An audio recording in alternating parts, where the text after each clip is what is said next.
talk launches. Launches can bring a twitch to the body, shiver down your spine, and create nerves. Like, I get it. Deadlines, last minute tweaks, and a healthy dose of why the hell did I decide to do this again can definitely send our stress and our cortisol levels rising.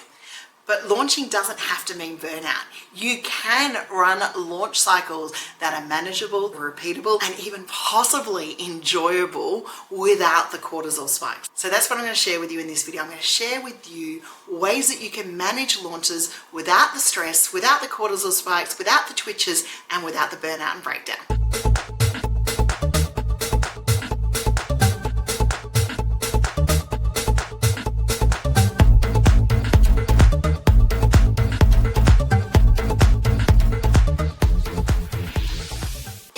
Before, my name is Reed-Enever. I'm an ideas and marketing strategist, and I like to help you create impact by teaching you what I do. So the first thing when it comes to launches is you need to start sooner than expected.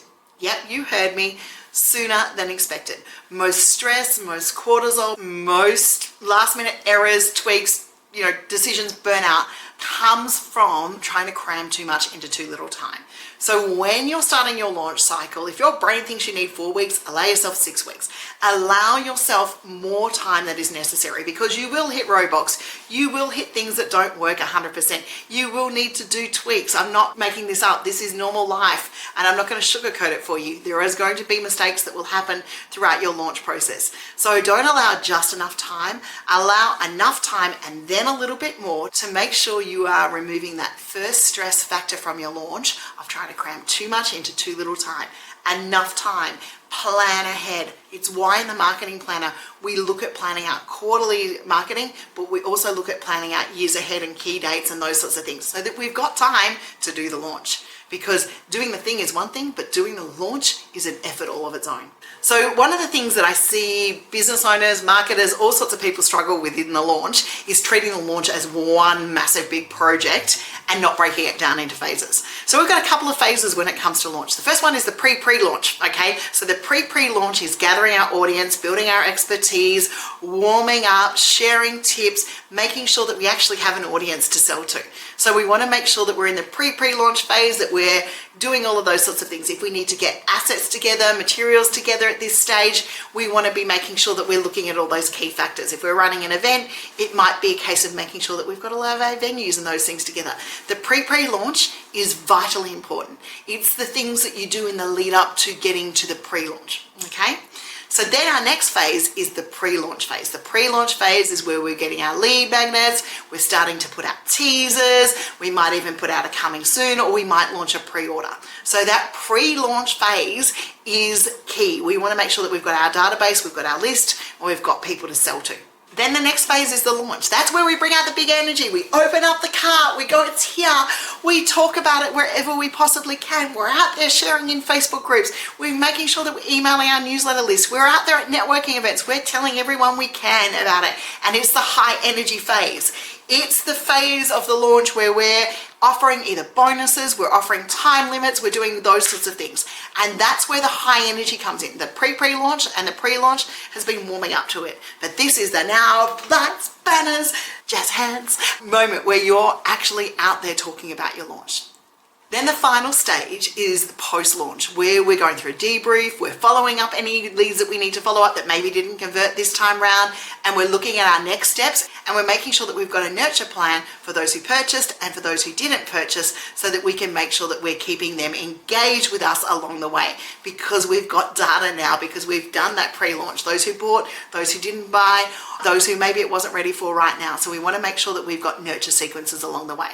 Each phase is its own mini project, and by treating it as such, you're able to have the checklist, get the mini wins, and celebrate the journey, and it makes your launch easier to manage. So make sure that you are treating everything as a mini project, and then you're going to have checklists, which leads us into the next point. So the real secret when it comes to a launch is systems. Yep, it's the boring bit. It's the systems, it's the procedures, it's the preparation that you're doing in the pre-launch component. So you want to make sure that you have a checklist, that you have swipe files, that everyone knows where the things are stored. If you're one of my marketing circle members, because you want to be jumping in there and making sure you're getting the templates to make sure that you've got master documents, that you've tested things, and that there are clear steps along the way. So not only for this launch, but when you do this launch again and again, because we want our launches to be easily repeatable, you've got all those steps. So make sure you spend that time in pre-launch planning out those checklists so that each phase has a checklist and you can walk people through how-tos, frequently asked questions if you need to, if you've got salespeople, and training documents along the way is going to see your launch be successful. Because once we get into the launch, once we get into the high energy, we forget things. So checklists, spend your time in pre-launch getting those checklists ready so that when you're going to pre-launch and all of those areas, you can check those things off, because it is so easy to get lost in that momentum and think that you've got it all done. Another secret when it comes to launching is not launching alone.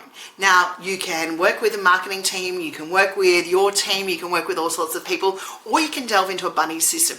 But stress feeds itself and it multiplies in isolation. So if you're trying to do it all, you're already powering more stress on yourself. So have an accountability buddy, someone you can talk to. If you've got a coach, work with a coach inside that space, or if you've got a team, make sure that you're at least got a sounding board, if not someone else to share things out with along the way. And if you can, outsource some of the elements, because you do what you do really well.